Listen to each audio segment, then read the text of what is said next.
Halo, dzień dobry, głos drży przez słuchawkę. Czy to nie dla skamu? Chyba wpadłem w pułapkę. Obiecywali zyski, inwestycje życia, a teraz tylko strach i cyfry bez pokrycia.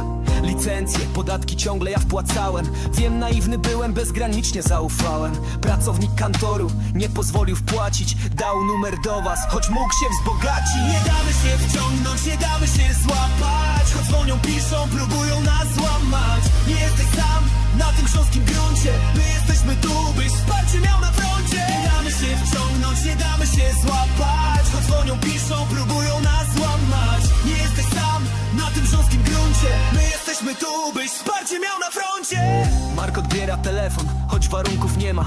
Halo, proszę pana, to wszystko to ściema. Za krótka rozmowa, lecz nie mało wsparcia. Padły ważne słowa, a to już jest tarcza. Nie wpłacaj pan więcej, nie słuchaj ich gruźb. W razie wątpliwości zadzwoń do nas znów. Każda taka historia to dla nas nauka. Opanowani przekaz Marka to naprawdę sztuka. Nie damy się wciągnąć, nie damy się złapać. Choć dzwonią, piszą, próbują nas złamać. Nie jesteś sam na tym grząskim gruncie. My jesteśmy tu, byś wsparcie miał na froncie. Nie damy się wciągnąć, nie damy się złapać. Choć dzwonią, piszą, próbują nas złamać. Nie jesteś sam na tym grząskim gruncie. My jesteśmy tu, byś wsparcie miał na froncie. Pracownik kantoru patrzy prosto w oczy. Po tylu latach branży nic go nie zaskoczy. Czasem wystarczy jedno pytanie, by uratować czyjeś oszczędzanie. Dla oszukanego stał się wybawieniem. Nieliczni w tej branży kierują się sumieniem. Sal zapyta Marka, co czuje po wszystkim. Wspomina o niedosycie, o ciężarze myśli. NDS to praca, niezwykła relacja. To przede wszystkim i misja, i pasja. Każdy z was może od siebie wiele. Jak pan z kantoru stać się bohaterem. Udostępnienie filmu to nic nie kosztuje. A może dzisiaj kogoś uratuje. Nie damy się wciągnąć, nie damy się złapać. Dzwonią, piszą, próbują nas złamać. Nie jesteś sam na tym grząskim gruncie. My jesteśmy tu, byś wsparcie miał na froncie. Nie damy się wciągnąć, nie damy się złapać. Gdy dzwonią, piszą, próbują nas złamać. Nie jesteś sam na tym grząskim gruncie. My jesteśmy tu, byś wsparcie miał na froncie.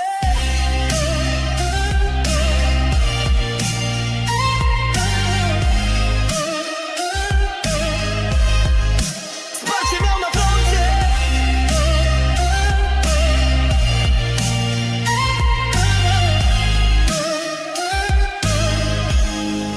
Wsparcie miał na froncie.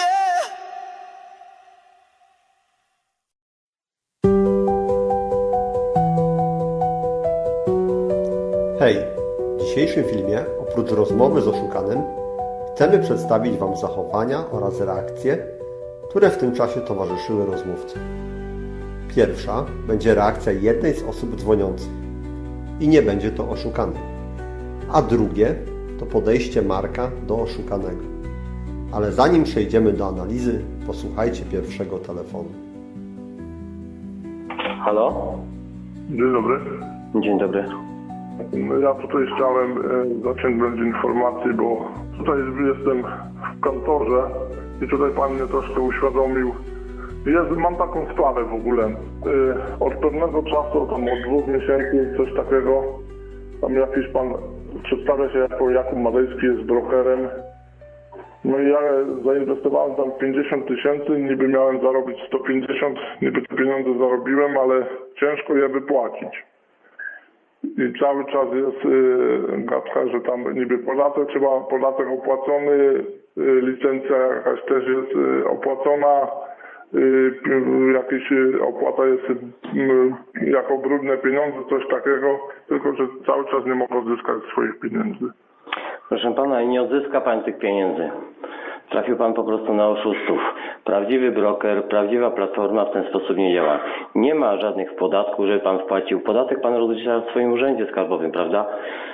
Po co panu opłata licencji? Do czego panu licencja?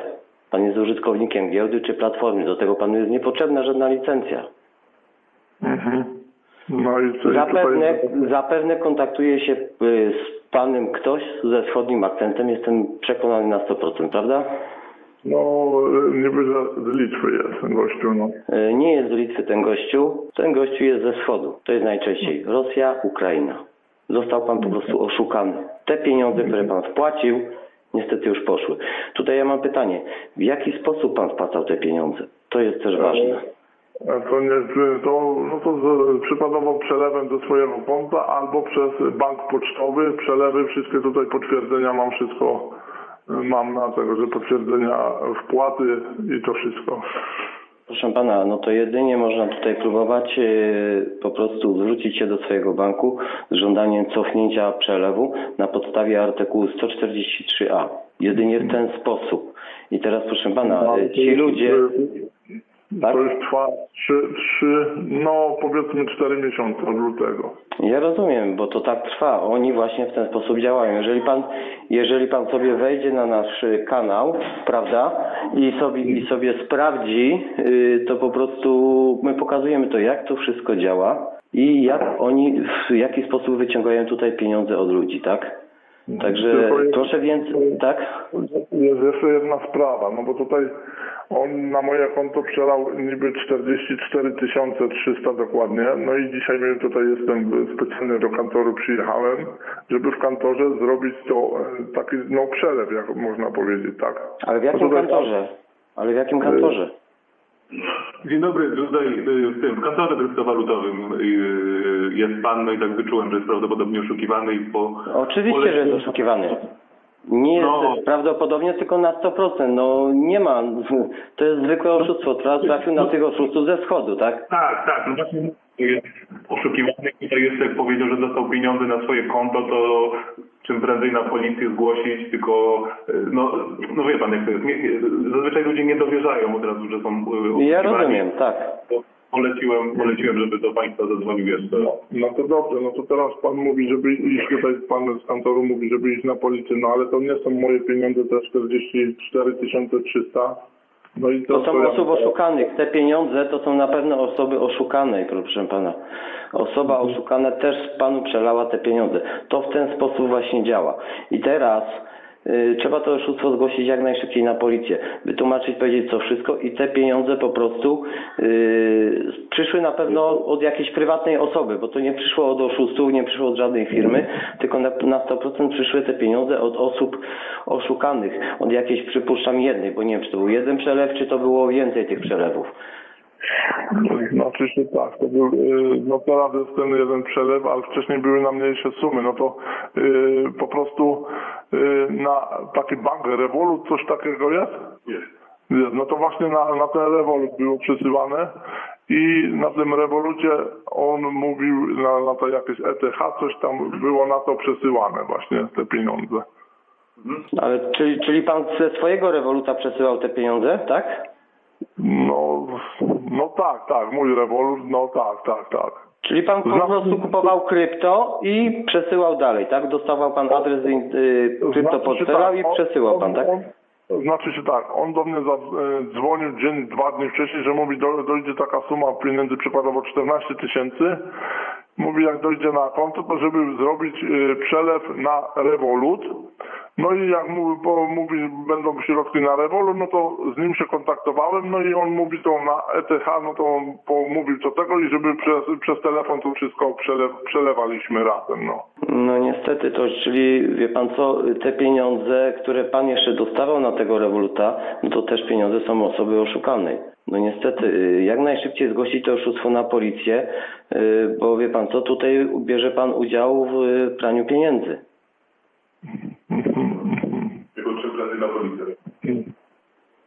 I nic więcej im nie wpłacać. I teraz, wie pan co, następnym etapem będą wydzwaniać do pana, będą pana zastraszać na różne sposoby, a następnie będą odzwaniać do pana tak zwane, będą się przedstawiać ci sami oszuści, którzy pana okradli za kancelarie niby prawne, że oni wiedzą, gdzie te pieniądze są, oni potrafią odzyskać. To jest następny etap oszustwa. U nas na kanale to wszystko pokazujemy. Wie pan co, ja mam prośbę, mógłby pan zadzwonić do nas za 2 godzinki? No dobrze, to ja akurat... I wytłumaczymy panu dokładnie co i jak. Ale co ja mam teraz z tymi pieniędzmi zrobić? Gdzie ja mam to odesłać? Proszę pana, no z tego konta, na które przyszły, tylko to panu przyszło na Revolut czy na konto bankowe? Na konto bankowe. Normalnie przelew dostałem. Tak, mam tutaj Od historię, kogoś? wejdę na bank, mam historię i nie ma problemu, to jak coś to wrócę i w poniedziałek odeślę te pieniądze. No dokładnie, to proszę tych pieniędzy po prostu na razie nie dotykać, nie ruszać, iść do banku i bank w Pana imieniu powinien zwrócić do tego odbiorcy, od którego po prostu przyszły te pieniądze. Tylko bank powinien zrobić to w ten sposób, że nie tak jakby z Pana konta, tylko oni mają możliwości takie, że tworzą tak jakby konto techniczne, żeby po prostu dane Pana nie poszły do tej osoby tak samo. To się w ten sposób robi. A to najpierw nie, przepraszam, że się wtrącę, to nie powinien pan najpierw na policję pójść, żeby zgłosić? Czy policja od razu zabierze te środki? Jak to wygląda? Nie, no policja nie zabierze tych środków. No tutaj ewentualnie bank może, jak coś będzie podejrzanego i prawdopodobnie się tak może stać, może zablokować to konto, tak? Albo jeżeli tamta osoba to zgłosi, po prostu też zorientuje się, że to jest oszustwo, no to zgłosi to do służb i to konto tego pana zostanie zablokowane, tak? Wie pan co, bo naprawdę nie mogę w tym momencie rozmawiać. Za 2 godzinki jakby pan się tak?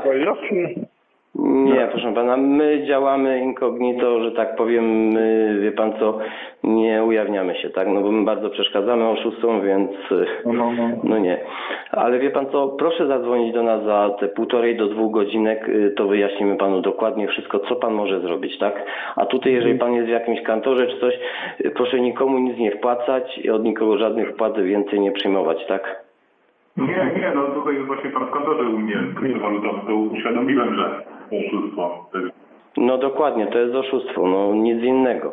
I tutaj nie ma się co tutaj dalej wpakować w to, bo zabrnie pan w taką uliczkę, że no gorsze sumy tutaj będą przechodzić przez pana konto, będą pana tutaj kręcić na wszystkie możliwe sposoby, a także teraz będzie, tak jak mówię, tak zwany odzysk, tak? Czyli ten kolejny etap będą wydzwaniać niby kancelaria, to są ci sami oszuści i będą panu tutaj kit wciskać, że oni wiedzą, gdzie są te pieniądze, że to się da odzyskać. Jeżeli to poszło na krypto, jak pan kupował, przypuśćmy, z tego Revoluta krypto, tego się już nie da odzyskać. Nie ma możliwości praktycznie.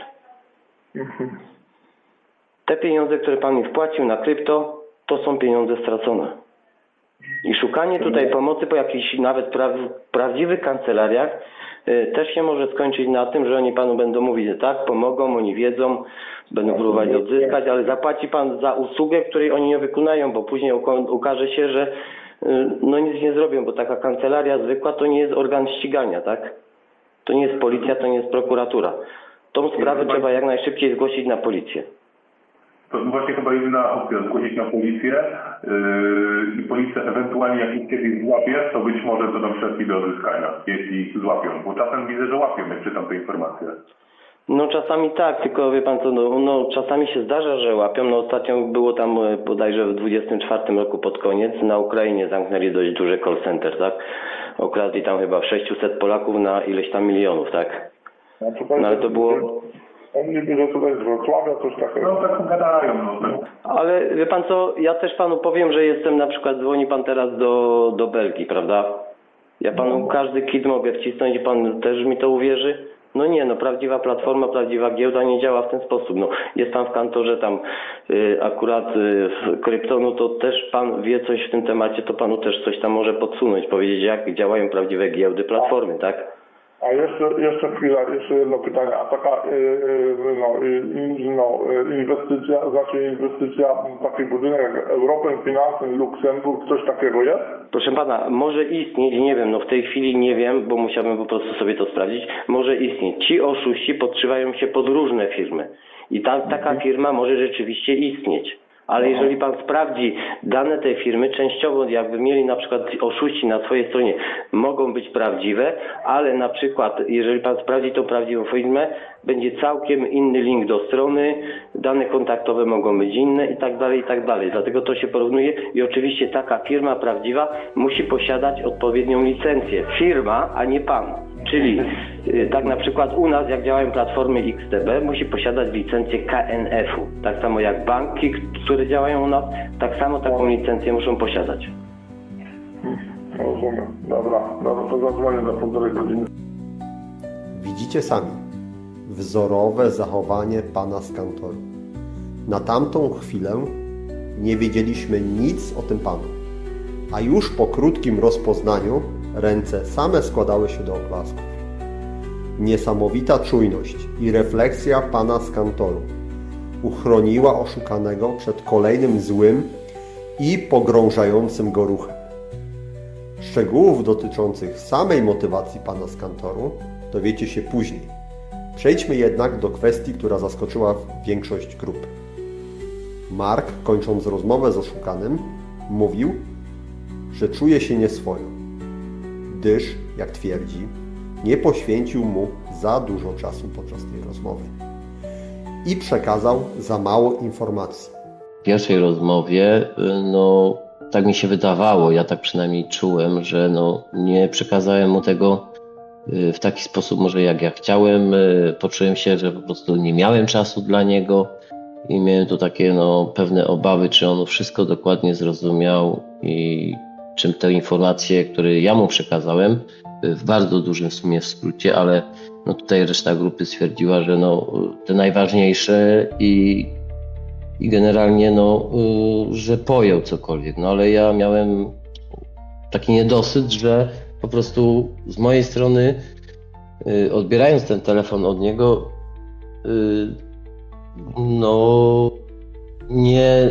nie wywiązałem się tak jakby z tego, co chciałem, bo z wieloma ludźmi rozmawiam właśnie tutaj i rozmawiam dłuższy czas i nie wiem, czy to zaważyło, że tak szybko i tylko takie ogólnikowe w sumie informacje, w sumie ważne i najważniejsze, ale poczułem, że jednak to nie było to nie była taka rozmowa, jak powinna z mojej strony wyglądać, a wyglądają te rozmowy z mojej strony jakoś inaczej. Ja nigdy tutaj nikomu nie udzielam, że tak powiem, czasu, nie przerywam i tak dalej.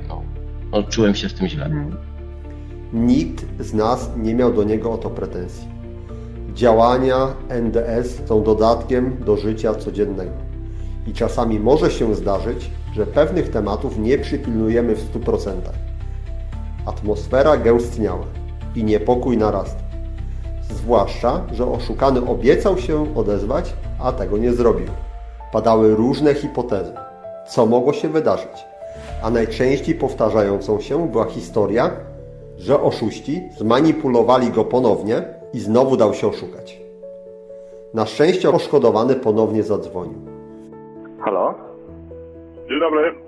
Dzień dobry. Ja tam z panem wczoraj rozmawiałem tutaj tam o tym oszustwie i tego.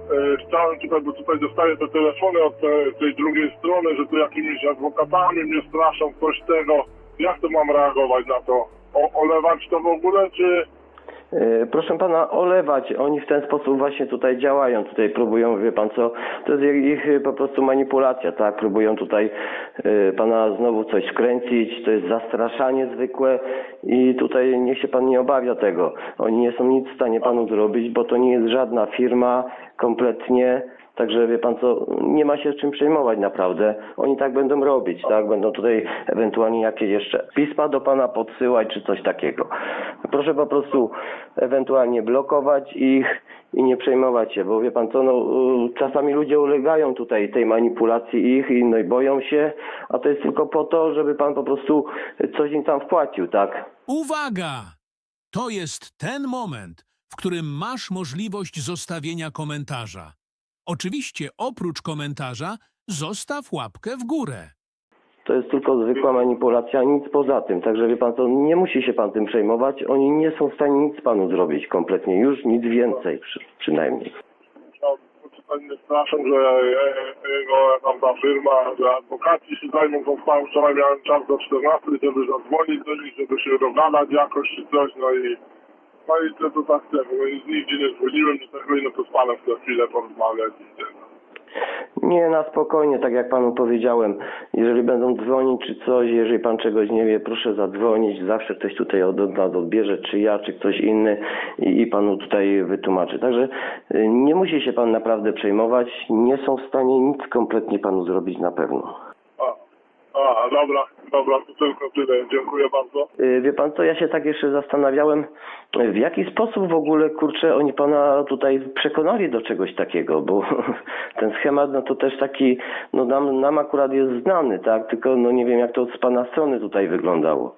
Co oni panu po prostu tam wmawiali, żeby pan takie rzeczy robił. Nie wiem, jak to panu w ogóle... Mhm. To był temat taki, że to na Facebooku znalazłem stronę, no i tam wypełniłem tam kwestionariusz taki tam imię, nazwisko, numer telefonu i przez 2 dni była cisza, na trzeci dzień się gościu odezwał, to jest właśnie Magajski Jakub. No i jak słowa do słowa, że on jest brokerem, to tego, no i mówi, żeby, no i pyta się, co tam, no mówi, na jakie środki bym potrzebował, żeby to tam zrealizować. No mówię, mam kredyt hipoteczny do spłaty, no i chciałbym to uregulować, no żeby było wszystko legalnie i tak. A on mówi, no nie ma problemu, nie tego. No i się zaczęło, żeby spłacić 20 000, on tymi pieniędzmi zaczął tam obracać, później pokazywał, że zarobił 150 000, 10% dla niego, a reszta mówi do wypłaty, no i od tego się to wszystko zaczęło właśnie. No i jak czas tej wypłaty przychodził, to zawsze tam coś, jakieś licencje, jakieś podatki, jakieś tam odprawa brudnych pieniędzy, coś tam, zawsze coś. No i to tak się właśnie potoczyło. No wiem, tutaj tylko ja się tutaj nad jedną rzeczą zastanawiałem. W jaki sposób oni tutaj pana przekonali do tego, żeby pan po prostu przyjmował te pieniądze i jak ten schemat po prostu wyglądał? Jak oni to tłumaczyli jeszcze? Nie, no bo doszłem do pewnego momentu i powiedziałem, że ja już nie mam pieniędzy, żeby dalej w to płacić tego, no to on mówi, żeby poczekał tam ze 2 dni, 3 dni, to on mi pomoże, że od niego pieniądze przyjdą na konto. No i tak było, że przyszedł raz 16, raz tam 14 000, no i jak przyszły przelewy do mnie na konto, to on mówi, żeby wypłacić ten przelew z konta bankowego, wpłacić przez bank pocztowy, no i on będzie działał, żeby ta wypłata była, doszła do skutku, tak? Czyli tutaj zadziałał ten schemat, że po prostu on niby panu miał pomagać, tak?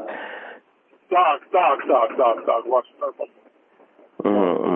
A nie wiem, bo panu się nie zapaliła jakaś właśnie czerwona lampka, że coś tu jest nie tak, no, że kurczę, no, że... Znaczy się zapaliła się jak on przysłał 14 000 i mówi, żeby to przesłać na następny, ale ja mówię, coś to mówię za długo już trwa i mówię, ja to muszę z jakimś tym radcą prawnym tego, a on mówi, że żebym się z nikim nie kontaktował, bo mogą wszystko spieprzyć, no i już, a no to jak tak, ale to już nic się nie odzywałem i on mówi, że jeszcze przyjdą 2 przelewy, mówi ostatni przelew na 30 000 i mówi, żeby to wypłacić i tam do tego kantoru, no i właśnie od tego się zaczęło, pojechałem do tego kantoru, no i w tym kantorze pan mówi, że to może być oszustwo, no i to tak się właśnie kończyło, czy zabrało innej procedury, tak?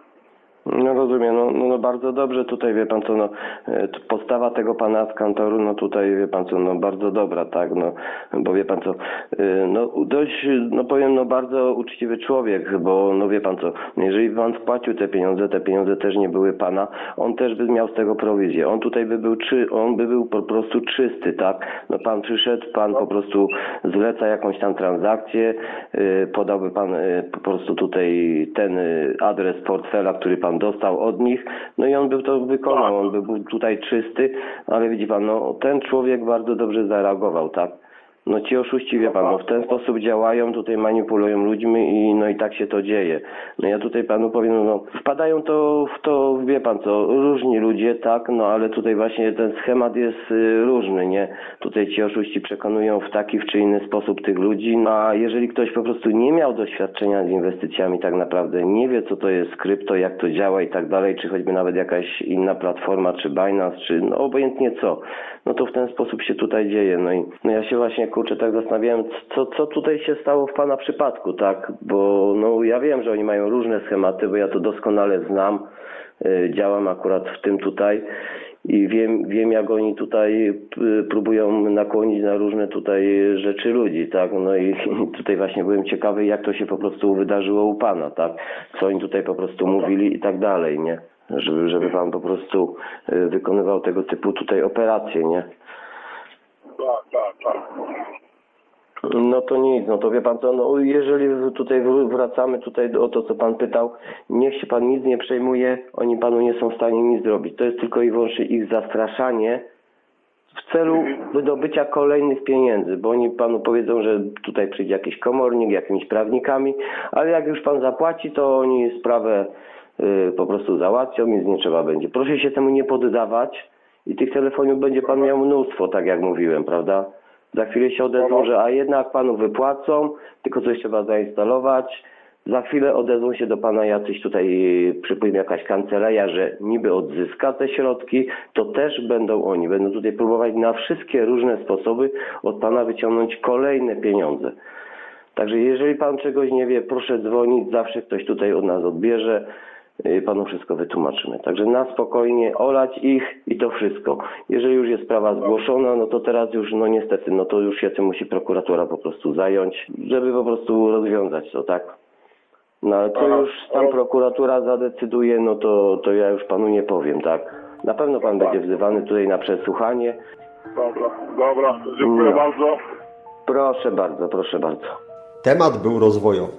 Jako grupa wciąż go poruszaliśmy. Postanowiliśmy wspólnie, że wrzucimy post w poszukiwaniu pana z kantoru.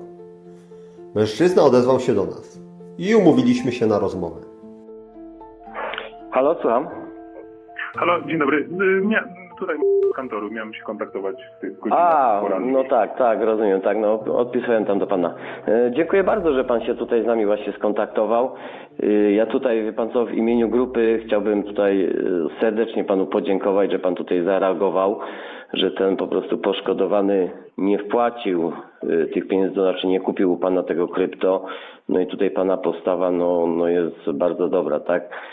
Ja mówię, no rzadko już teraz spotyka się ludzi uczciwych, no tym bardziej, że pan po prostu i tak czy siak mógł zarobić na tej transakcji, a jednak pan tutaj ostrzegł tego klienta. No i tutaj wyrazy najwyższego szacunku dla pana, że po prostu w ten sposób pan tutaj się zachował, tak? Że tutaj pan próbuje razem z nami zwalczać to dziadostwo, które tutaj właśnie jest wyprawiane tutaj w temacie tych inwestycji, tak? No, bardzo dziękuję. Tak, no panowie również robicie super robotę. Wie pan, to nie pierwszy klient, który gdzieś tam do mnie trafił i był oszukany, aczkolwiek ten pan, który przyszedł tutaj, tak bardzo jakby nie wierzył w to, co się dzieje, w to, co mówię, że no powiedziałem, że tutaj są panowie, nie dla skamu i proszę zadzwonić, to oni tam wytłumaczą, na pewno mają większą wiedzę a propos różnych oszustw. No i zapytał, czy może zadzwonić przy mnie. Mówię, spoko, nie ma problemu. Już raz dzwoniłem, to właśnie pan Edward odebrał, to też pamiętam w grudniu. A tak to odsyłam ludzi, którzy są gdzieś tam oskamowani, no bo na komisariat plus do waszej strony, ale czy się kontaktują, to już nie wiem. No jest tego cała masa, no niestety, tym bardziej w kantorze krypto, pewnie pan sobie zdaje sprawę, jak dużo jest tych oszustw, przez to, że tych transakcji nie można cofnąć, więc... No dokładnie tak jest. Tylko tutaj tak, no i tutaj wie pan, no też działa to, że ci ludzie wchodzą w coś, czego nie rozumieją, a później no nie wierzą w to, że są oszukiwani, tak? No bo nie mają tak naprawdę pojęcia, jak naprawdę działa krypto i tak dalej, no jak działają inwestycje, jak działają legalne tutaj platformy. No po prostu zero w temacie, a brną w coś takiego. No znajdują jakąś tam reklamkę po prostu na tym Facebooku o zarabianiu i później właśnie to się tak toczy. No i tutaj ta manipulacja ze strony oszustów, tak? No to też jest tutaj, ten mechanizm z ich strony jest taki, że potrafią w ten sposób tutaj ludzi zakręcić, nie? No to jest, kurczę, straszne, nie? Że tak powiem, no bo tego jest mnóstwo. No tak mówią, że gdzieś tam było, że na pracownika banku są te oszustwa, że tego jest więcej. A tutaj jeżeli mamy styczność właśnie tutaj z krypto, z tymi inwestycjami, no to jak widać, no raczej jest odwrotnie, prawda, że to tutaj ludzie wpadają bardziej w to szambo na te fałszywe inwestycje niż na przykład na pracownika banku, tak? To tak to wygląda. No, czyli pan mówi, że no bardzo dużo ludzi tam tutaj do pana przychodzi z tego typu tutaj rzeczami, a to się często zdarza, że taki klient po prostu przychodzi i nie wie, o co chodzi tak naprawdę i pyta, ten, czy to pan po prostu wyciąga od takiego, co po prostu trafi do pana i nie wie, o co chodzi? Zdarza się to panu często? Znaczy, pyta pan, jak często przychodzą tacy ludzie? Tak, tak. W jaki sposób pan tutaj potrafi po prostu też wychwycić? No bo niektórzy, na przykład inny kantor by po prostu podszedł do tej sprawy inaczej. No, przyjąłby po prostu tą wpłatę, no wiadomo, że wpłaca na dany tam adres portfela i tyle, nie? A tutaj pan no, zachował się pierwszorzędnie, że tak powiem, nie? Znaczy, wie pan, jakby to chyba moje sumienie powoduje to, że tych ludzi dopytuję bardziej niż powinienem, no bo też my jako kantory nie mamy jakby czegoś takiego sprawdzania tych ludzi bardziej niż gdzieś tam przepisy potrzebują. Więc tak jak pan mówi, faktycznie mogłem zrobić tą transakcję, no ale jakby to takie moje sumienie i widzę, że po prostu, no to widać, to wystarczy zamienić parę zdań z tą osobą i widać, że ona jest niepewna, że ona nie do końca wie, o czym mówi. Zapytałem tutaj, zawsze pytam o seedy, czy ktoś wie, o co chodzi z seedami, jak ma swój portfel albo giełdę, albo czasem dopytuję celowo, jakby wprowadzam włącz, mówiąc, czyli co, ma pan te 8 słów i jak ktoś potwierdzi, że tak, mówię, no a tam jest 12 albo 24, także widzę, że już się ktoś miesza. Jak się ktoś miesza, to wystarczy właśnie coś dopytać, go wybić, i zazwyczaj wtedy już takim pytaniem otwartym gdzieś tam pytam, czy to na pewno, czy to naprawdę, że dla siebie, czy to czasem z kimś piszę, a czasem też po prostu zaglądnę na telefon klienta, bo jakby robi to przy mnie, a zazwyczaj schemat jest taki, że oni ten kod QR do wysyłki mają u siebie na WhatsAppie, no to jak widzę, że jak jest WhatsApp, no to już jestem przekonany, że to jest oszustwo.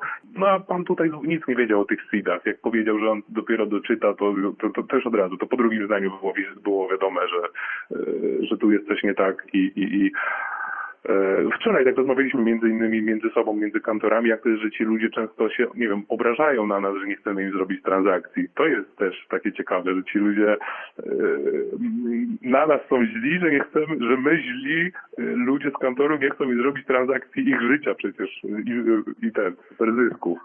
No dokładnie tak to wygląda, no bo ci ludzie nie wierzą w to, że to tak jest. A później jak już zostaną oszukani, no to później jest tak, że jest winne krypto, tak? No a to w ten sposób nie wygląda. No jeżeli działamy bezpiecznie, wiemy o co chodzi w krypto, no jest to dość bezpieczne, są transakcje i tak dalej. Jeżeli wiemy co robimy, no to tutaj nie ma się czego bać. No nie wiem jakie jest pana zdanie z tej strony, ale moje jest takie, tak? I tak to działa, tak? Tak, jak się wie, co robi, to podstawa. Zazwyczaj jak ludzie w ogóle do mnie przychodzą z pytaniem, co kupić na początek, ja mówię najlepiej kurs a propos tego, jak się podszkolić w bezpieczeństwie, bo jak było, środki stracić bardzo łatwo. Nawet ludzie, którzy są w krypto, tracą środki, często też gdzieś nam na YouTubie czy na Twitterze informują o tym, jak na przykład podpisali niechcący jakąś kontrakt, transakcję i środki przypadły, ale to już pod kątem no już hakerów, którzy wiedzą, jakby podejść użytkownika świadomego. Tutaj mówimy o takich tak naprawdę podstawowych rzeczach. No, wystarczy zadać parę pytań takim osobom, które takich właśnie na jakiej giełdzie trzymają, na jakim portfelu. Ostatnio klient przyszedł z jakimś takim mega dziwnym portfelem. Pierwszy raz słyszałem, ale trochę na krypto się znam i od razu podejrzenie mówię, kurde, co to jest? No i przy nim wpisuję tą nazwę portfela, patrzę, kurde, faktycznie było. Także jakby taka naturalna czujność, którą chyba każdy powinien mieć pracując w kantorze. No i tyle. No to chyba, no nie wiem dlaczego tak jest. No taka moja natura, dopytywanie, ciekawość plus no nieprzyjemności to po nas przecież przychodzi policja. To też dalsze nieprzyjemności, jakby się zrobi taką transakcję, to potem my musimy się z tego tłumaczyć, więc to też nic przyjemnego. Tak, mimo, tak, że tylko ja tutaj właśnie... to... Dokładnie tak, bo to tak wygląda. No wy wykonaliście tą transakcję na polecenie tam klienta, no tutaj wasza praca no na tym polega, prawda? Tylko że później no właśnie ci pokrzywdzeni idą gdzieś tam, zgłaszają sprawę na policję, no i tutaj wskazują na pewno wasz kantor, no bo on mi tam przelał, czy tam kantor mi przelał i ten. No ale tutaj wasz biznes jest legalny i tak dalej, tak?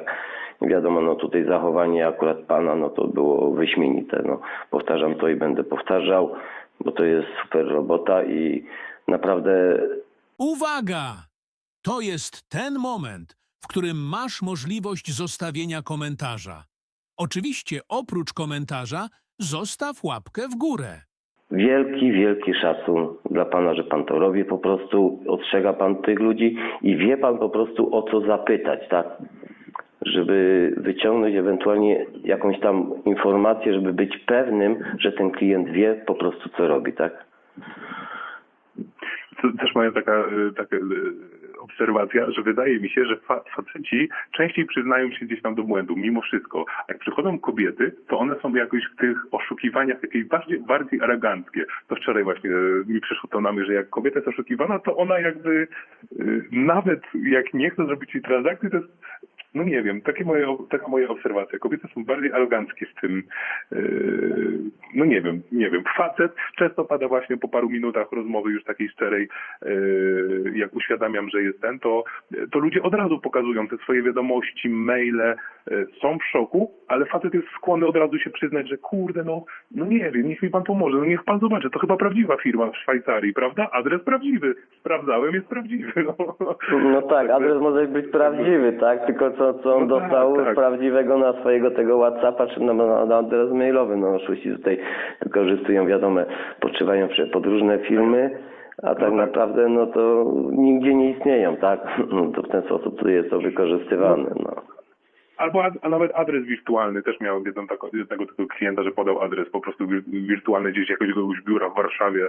No i mówię, adres może istnieje, może pan chce, to może tam pojechać, ale nie sądzę, że pan kogoś tam spotka. No dokładnie. Kiedyś właśnie napisałem przez to, tylko z drugiej strony tak sobie myślałem, czy jest jakaś możliwość współpracy. Z drugiej strony chyba nie bardzo, no bo państwo i tak działają anonimowo. No my mamy swoją sieć kantorów, odsyłamy ludzi do waszej strony, jak ktoś jest poszukiwany. Czy ludzie w sumie się kontaktują, to w ostateczności nie wiem, chyba że dzwonią przy mnie. A właśnie, bo mi przyszło do głowy, a proszę mi powiedzieć, jak wygląda sytuacja, tak jak u tego pana, on poszedł oddać pieniądze na policję, Tak. czy wpłacił z powrotem do banku? Bo wiem, że ten pan miał na tyle nietypową sytuację, bo że to były nie jego pieniądze, więc to jest... Tak, dokładnie. Już panu powiem, już panu w tej chwili mówię. Ja dzisiaj z nim rozmawiałem, nie wiem, godzinę temu do mnie dzwonił, ale to już w innej sprawie, a wczoraj tak samo do nas zadzwonił i tak, po wyjściu od pana z kantoru, oczywiście udał się na policję, tak, mam tutaj mu zalecił i bardzo dobrze, no na policji spędził dość dużą tutaj ilość godzin, no i niestety te pieniądze, no bardzo dobrze dla niego, te pieniądze policja zostawiła w depozycie u siebie. No i ta sprawa teraz ma tutaj, no będzie rozwojowa, tak? Czyli przypuszczalnie, no prokuratura i tak dalej, to będzie się tym zajmować. No nic innego tutaj nie pozostaje, no tylko i wyłącznie organy ścigania coś w tej kwestii mogą zrobić, no nie wiadomo co się wydarzy. Ja przypuszczam, że temu panu i tak jakieś tam konta pewnie poblokują, bo no będą to wszystko pewnie sprawdzali. No ale no to już my po prostu, pan czy my, no to zrobiliśmy co mogliśmy, ile mogliśmy, prawda? No i już więcej nie pomożemy. To dobrze, że tutaj z pana strony była taka reakcja, no bo jeszcze te 44 tysiące by poszło, tak? No tak. A ten pan dzisiaj ponownie do nas zadzwonił i także ja z nim rozmawiałem.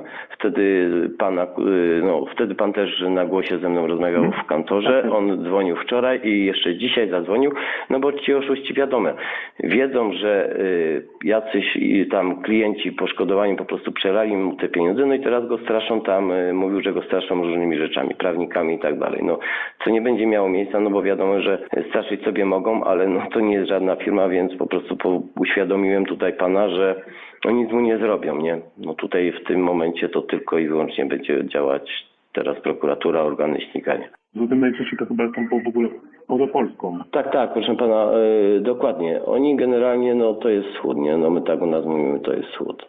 No najczęściej to jest Rosja, pewnie Ukraina, no nie wiadomo, czy gdzieś coś tam jeszcze. Ale no w Polsce nie działają, no. Chociaż pewne podejrzenia też tutaj mieliśmy i mamy, że pewne osoby tutaj się zdarzają. Bo nie wiem, czy pan wie na przykład, że jest coś takiego, że stoją na przykład pod bankomatami ktoś i jest, jak się wpłaca blikiem, na przykład jak ci ludzie poszkodowani wpłacają, no to jest wypłata jakaś w bankomacie, prawda? Jakiś odbierak na pewno to odbiera i leci, bo czasami te bankomaty są tak usytuowane w jakichś galeriach czy coś takiego i stoi jeszcze z boku bitomat. I też dostają kod QR i wpłacają do tego bintomatu. Od razu, okej. No, to też tak wygląda w ten sposób. Albo to jest przelew zwykły, czyli na tak zwanego księgowego, jak oni to mówią, tak na naszych filmach, ewentualnie tutaj karta, no i krypto, tak? No to jest też u nich dość powszechne. No. Najczęściej to jeszcze działają przez Revoluta, tak? Że im ten Revolut jakoś tak pasuje, że ludzie właśnie też przelewają ze swojego konta bankowego. Jak nie mają Revoluta, to czasami się zdarza, że po prostu pomagają tym ludziom poszkodowanym założyć tego Revoluta. Tak jak w przypadku tego akurat pana było, co zgłosił się tam tutaj o tą transakcję do pana, to też kazali mu założyć tego Revoluta, no i przez tego swojego Revoluta też kupował, okazuje się, krypto. Tylko akurat to było Ethereum, nie? I też do nich wysyłał. Nie wiem, to chyba po prostu ludzie, którzy bardzo chcą zarobić, gdzieś tam mają jakiś taki kompleks, że może nie zarobili dużych pieniędzy, nagle znajdują inwestycje życia i już nic innego nie wierzą, no bo przecież zastanawiamy się, jak to jest możliwe, przecież tyle się o tym trąbi, mówi, plus zwykła ludzka jakoś nieufność przecież, jeśli się na czymś nie znam, to nie wkładam tych pieniędzy, tym bardziej często ludzie mówią, że mają kredyt na to, jak się potem zaczynają mówić, że to nie ich pieniądze zasadniczo, tylko na przykład pożyczyli po rodzinie, czy wzięli kredyt na to, bo już przecież ostatnia rata, trzeba za ostatnią ratę, ostatnią licencję, ostatni podatek zapłacić. Tak, dokładnie tak to wygląda.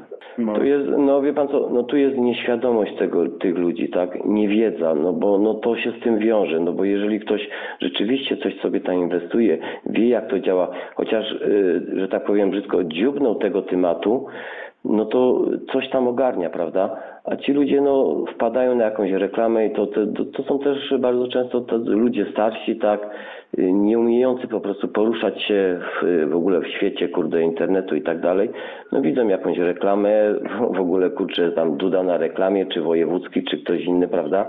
No i wierzą w coś takiego, no że w ciągu tam, tak jak oszuści później opowiadają, no bo my rozmawiamy praktycznie codziennie, oszuści opowiadają, że zarobi w ciągu tam, a dzisiaj akurat taka rozmowa była, że po wpłaceniu 1000 złotych za tydzień można zarobić 1500. No nie rozumiem, jak ludzie w coś takiego wierzą. Jak mamy w banku, kurczę, lokaty czy coś i bank daje nam lokatę, kurde, na 7%, a ktoś myśli, że on w tygodniu zarobi, kurde, 150%, czy tam więcej. No bo takie przypadki się zdarzają. No, to jest po prostu niewiedza, tak?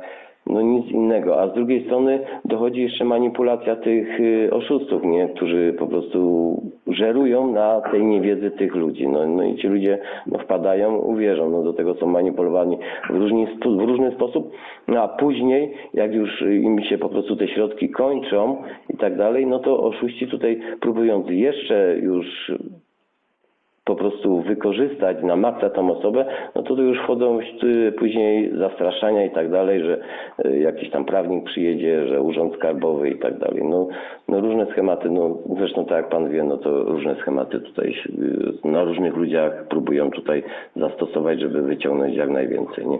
No a później no to i co, no jak już nie ma z czego wyciągnąć, no to zostawiają, porzucają i tyle. Ewentualnie jeszcze próbują na tak zwany odzysk, czyli że odzywają się, że są kancelarią, czy coś takiego, że oni tutaj pomogą odzyskać, no i ewentualnie jak klient stracił swoje oszczędności, no to jest w stanie ewentualnie wziąć gdzieś znowu pożyczyć, ewentualnie jakiś kredyt dodatkowo, żeby odzyskać. No i kolejna tragedia, no bo wpłaci komuś tam, nie wiadomo komu, nie poszedł do tej kancelarii, nie zobaczył, nie porozmawiał normalnie, tak to się mówi, pierdnąć w stołek brzydko, tylko wierzy komuś z internetu, no ale to tak się dzieje, no.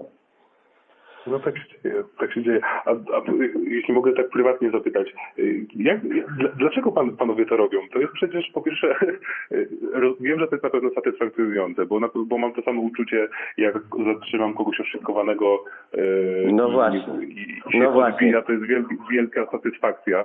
Tak, tu pan ma rację. My mamy ale to samo. obiektywnie ale obiektywnie patrząc pod kątem takim nawet u mnie kantorowym, to ja działam na swoją szkodę, bo tak jak mówi, pan nie zarabiam na tym, a panowie totalnie jakby na tym nie zarabiają, także jak to? No my Jak nie, to działa? no my nie, no jesteśmy, że tak powiem, no taką grupą, kurde, nie wiem, no różnie nas tutaj można określić, no ale lubimy, no jakieś, kurde, nie wiem, jakaś odskocznia od takiego, nie wiem, swojego życia codziennego, no jakaś taka zajawka, no nie wiem jak to, nie mam pojęcia jak określić, no my, wiadomo, jesteśmy anonimowi, nikt o nas tak naprawdę nikt nic nie wie, nikt nam za to nic nie płaci. No wiadomo, gdzieś tam na naszym kanale, no to mamy tam jakiś link, jak ktoś nam chce postawić kawę, proszę bardzo. My nie wymagamy, nie?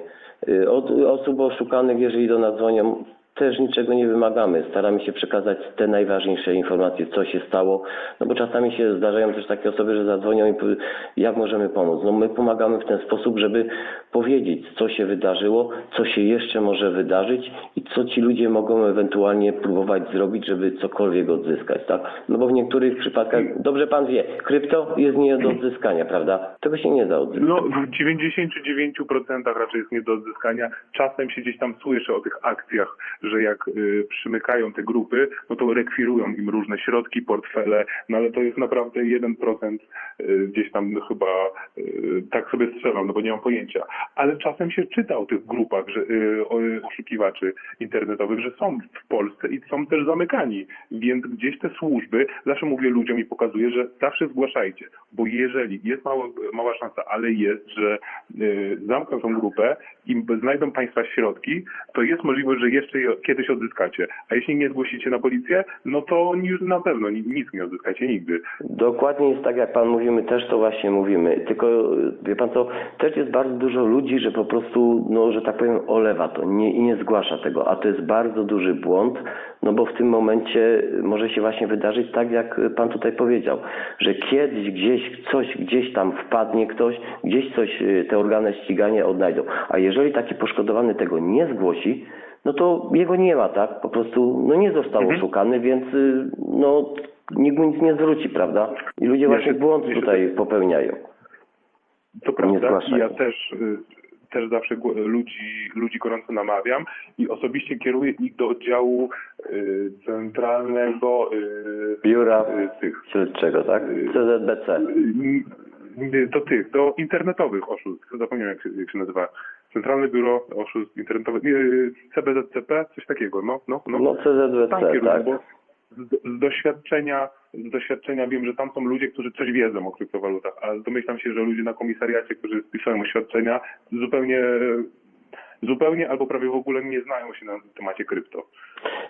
Mało tego, tak jak ja panu przepraszam, że przerywam, mało tego, nie znają się na krypto, dochodzi do tego jeszcze niewiedza tych właśnie tam, no powiem to wprost, no, tych policjantów niestety, co nie mają pojęcia, jak to oszustwo działa, co się tak naprawdę wydarzyło. Tak samo ten poszkodowany, idąc na ten komisariat, też nie wie w ogóle, jak to się stało, nie wie po prostu, jak to opowiedzieć i tak dalej. I ten policjant nawet spisując te zeznania, to też nie ma pojęcia, nie potrafi sobie po prostu tego po kolei poukładać, co tu się wydarzyło tak naprawdę. Bo ci ludzie mówią, że okradła ich taka i taka firma. No nie było tej firmy, nie ma takiej firmy, patrzyli się pod jakiś adres. No ci ludzie są po prostu zdezorientowani i nie wiedzą naprawdę tak, co w ogóle powiedzieć na tym komisariacie i tak dalej. No, a ten przyjmujący zgłoszenie też nie jest tak naprawdę do końca świadomy, jak to działa. No. Dlatego mi się wydaje, bo mieliśmy kontakt, jak do nas przychodzą, to zazwyczaj policjanci zwykli, tylko właśnie z biura cyberprzestępczości. Bo oni coś wiedzą w tym temacie już, znają te schematy oszustw. No to ja odsyłam zazwyczaj ludzi nie na zwykły komisariat, tylko żeby tam, ale nie wiem, czy to ma faktycznie sens, czy takie biuro potem nie odsyła ich na zwykły komisariat. No nie wiem, jak to działa już tam w policji.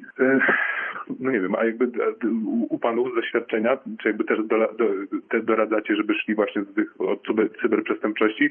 No bo to tak ludzie są, którzy coś tam wiedzą o tym krypto. No my tutaj staramy się, no czasami jest tak, że nieraz jak się czyta czyta te opinie gdzieś tam pod tymi czy ludzie mówią, że nawet poszli na komisariat, no to nawet nie chcieli przyjąć zgłoszenia. No to już jest w ogóle jakieś dziwne, no mają obowiązek przyjąć zgłoszenie. No to jeżeli w ten sposób ludzie odsyłają, no to coś jest nie halo, prawda? No to te nasze organy ścigania, no raczej w ten sposób nie powinny działać, tak? Najczęściej jeszcze mówimy też, żeby po prostu ktoś udał się ewentualnie prosto do prokuratury, tak? Ewentualnie, no nie wiem, no można też mówimy, że można zgłosić właśnie do tych jednostek już stricte specjalizujących się właśnie tutaj w cyberoszustwach, tak? No to też odsyłamy w ten sposób. A co się już później dalej dzieje, no to też nie wiemy, bo nie odzwaniają, nie informują nas takie osoby, no ale my też nikogo nie będziemy tutaj zmuszać do tego, żeby nam no bo my nie jesteśmy żadną tam instytucją, działamy sobie po prostu non-profit, więc no i nie ma nas tak jakby, no to też nie będziemy wymagać, bo nawet tego nie możemy i tego nie robimy, prawda, no bo to nie jest naszej tutaj gestii, tak, staramy się pomagać w ten sposób, jaki pomagamy, no i tyle, tak, no nasza taka jest misja, no zebrało się nas tu ileś tam, że tak powiem, różnych ludzi, z różnymi zawodami, z różnym podejściem, no i chcemy po prostu pomagać, no tak jak pan to robi, no tak jak powiedziałem, no pan tą transakcję mógł przyjąć, wykonać, pan jest czysty, tak, ale no jednak sumienie pan posiada, uczciwość u pana jest, więc no jeszcze raz wielkie dzięki. Że po prostu pan razem z nami zwalcza to. No, gdzieś tam małą cegiełkę dokładamy, no bo to też nie tylko ja, to wszyscy w naszych kantorach już jakiś czas temu poinformowałem chłopaków, że macie taki kanał i żeby odsyłali w razie czego, że też jesteście chętni do pomocy, no bo u nas ludzie jak przychodzą, zazwyczaj są w szoku. Nie chcą wierzyć, wychodzą i ja też nie wiem, czy oni zgłaszają to na policję, czy nie. I co się potem zadziewa, bo nie mam też jakby feedbacku, nikt nie przychodzi, nie dziękuje, nie dzwoni, więc może ci oszuści ich przekabacają i idą wysłać do innego kantoru. Nie mam pojęcia. Tylko ci, co tu jakby się zdecydowali dzwonić z kantoru. Bo no nie wiadomo, jak działają na przykład inne kantory, nie wiem. A ja mogę zapytać o nazwę, o sieć tych kantorów, w której pan pracuje akurat? Czy to jest jakaś tajemnica? Nasza sieć się nazywa jesteśmy taką siecią małą dosyć, że może to też trochę nam ułatwia podejście trochę bardziej indywidualnie do klienta, bo ta odpowiedzialność nie jest aż tak rozproszona jak w takich większych sieciach kantorowych, bo na przykład jest chyba największą siecią w Polsce. Mają kryptomaty, mają dużo franczyz. Nie mam pojęcia, jak wygląda odpowiedzialność za franczyzę. No nie wiem, tak sobie wyobrażam, że im mniejsza firma, tym łatwiej to gdzieś tam skontrolować. I co? No nie wiem, u nas jest chyba tak trochę bardziej rodzinnie, mi się wydaje. No właśnie, ale tutaj, ja mówię tutaj z naszej strony naprawdę podziwiamy i gratulujemy, bo rzeczywiście jeżeli prowadzicie tą działalność w ten sposób, którą prowadzicie, to naprawdę szacun, że potraficie po prostu wyłapać takich ludzi, którzy po prostu nie ogarniają, doradzić, ewentualnie przekierować tutaj w dobre miejsce, żeby po prostu się dowiedzieli. Bo ja wiem, że tych ludzi, którzy trafiają, jest bardzo ciężko przekonać, że są oszukiwani. I niejednokrotnie nie dadzą sobie powiedzieć, bo tak jest. No, porozmawiamy z nimi i jest bardzo ciężko nieraz przekonać taką osobę, że jest oszukiwana. Stawiamy bardzo dużo tutaj argumentów z naszej strony, a ta osoba dalej nie wierzy, że rzeczywiście to jest oszustwo. No, tak, to prawda. Faktycznie. I czasem to też nie jest tak, że jakby wszyscy się odbijają. Czasem, nie bez powodu czasem przychodzi policja wciąż. No bo czasem się nie da, po prostu czasem się nie da. Człowiek wygląda normalnie, pewnie wie, o czym mówi. Też się zastanawiam, czy to są różne grupy oszustów, że niektórzy szkolą tych swoich ludzi, że wiedzą coś o rynku, wiedzą o seedach, wiedzą o portfelu, wiedzą o sieciach. Mówię, kurde, no to użytkownik, który już jest 95%, już wie, no już 95% jakby, także no to fakt nie wszystkich się uda. ale no, wydaje mi się, że większość, którzy przychodzą przynajmniej do mnie, bo nie wiem, to się odbija.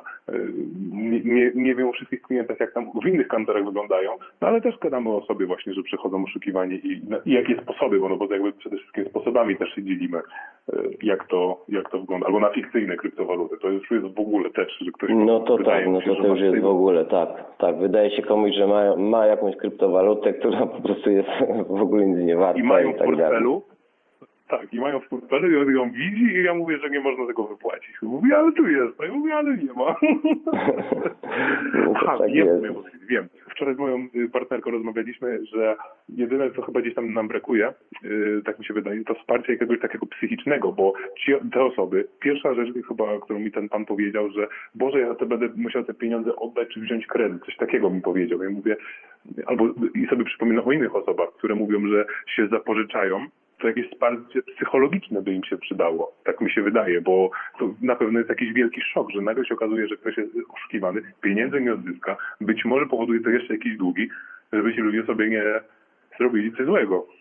No tak, mi się wydaje, no tutaj też powinni być, my też się staramy tutaj do tych ludzi podchodzić w miarę dobrze, no i ewentualnie też mówimy jak coś, żeby po prostu skorzystali tam z jakiejś pomocy tego typu, no bo to też jest ważne, no nie jesteśmy, my nie mamy tutaj, tutaj u nas w grupie są tacy, co coś tam z psychologią też tutaj mają wspólnego, no to ewentualnie jakby taka osoba chciała porozmawiać, no to jak najbardziej, no ale też my nie jesteśmy jakąś, mówię tutaj instytucją, to też nie możemy jasne. na siłę coś komuś tutaj proponować. No oczywiście to mówimy, że w razie czego, żeby się po prostu ktoś gdzieś udał do jakiegoś takiego specjalisty czy coś, no oczywiście tak, no ale to tylko tyle możemy zrobić, no naprawdę. No też się boimy, no bo jeżeli taka osoba dzwoni, no to rzeczywiście powiem brzydko, że dostaje w twarz od razu, tak? No bo Dokładnie. też nie możemy powiedzieć, że jakoś coś, wie pan, chodzi mi o to, żeby kręcić jakąś głupotę czy coś, ten człowiek musi się dowiedzieć, do niego też trzeba otwarcie, twardo mówić, żeby po prostu go przekonać, że rzeczywiście jest oszukiwany. No bo jeżeli nie postawimy tej sprawy jasno, to do takiego człowieka czasami może nie dotrzeć rzeczywiście, że jest oszukiwany, no i będzie brnął w to dalej. I nie dość, że stracił to, co stracił, to jeszcze straci jeszcze więcej i zostanie, tak jak pan mówi, tutaj z jakimś kredytem czy coś. No i później jest tragedia. No bo wiemy, że ludzie tracą bardzo duże pieniądze, tracą nieraz, majątki życia, zostają z bardzo dużymi kredytami tutaj przez tych oszustów, tak? No to jest dość ciężkie oszustwo. No tak, dlatego tak też moja partnerka zasugerowała, że w sumie to brakuje takiego wsparcia psychologicznego, żeby nikt sobie niczego nie zrobił, a w sumie nie wiemy, jakie są dalsze historie tych ludzi i co się tam wydarza. Bo ani my, ani państwo, jak rozumiem, też nie mają kontaktu z tymi ludźmi już później, więc nie znamy historii tych końcowej, tak, co się wydarzało. No dokładnie tak jest, no.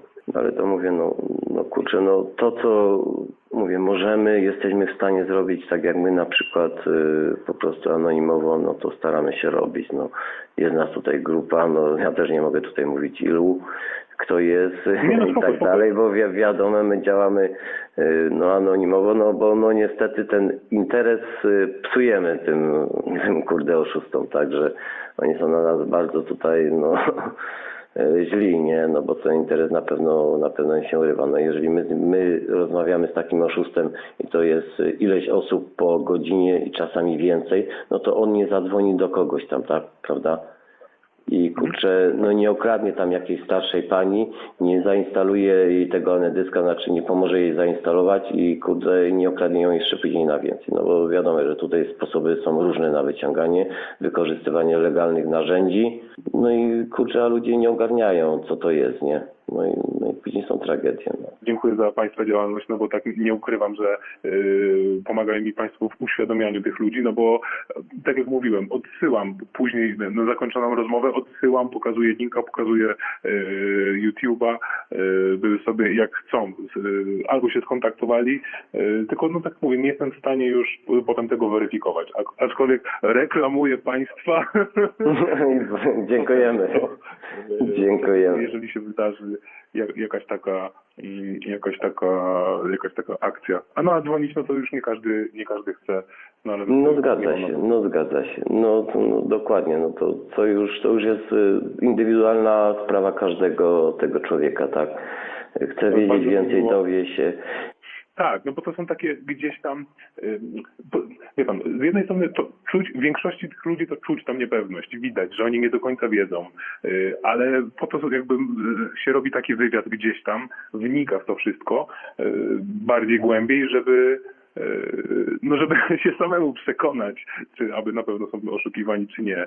Bo nie każdy oszukiwany też patrzy na przykład w telefon. Niektórzy wiedzą, co mają mówić po prostu i się zastanawiam, jak tutaj dojść do kogoś, jak go wybić z tego jego pewności. A czuć, widać, że to nie gra, że coś tutaj nie gra. No, To że jest się nie takie- klei, nie? Że tutaj się Tak, kupy to jest wszystko nie też. trzyma.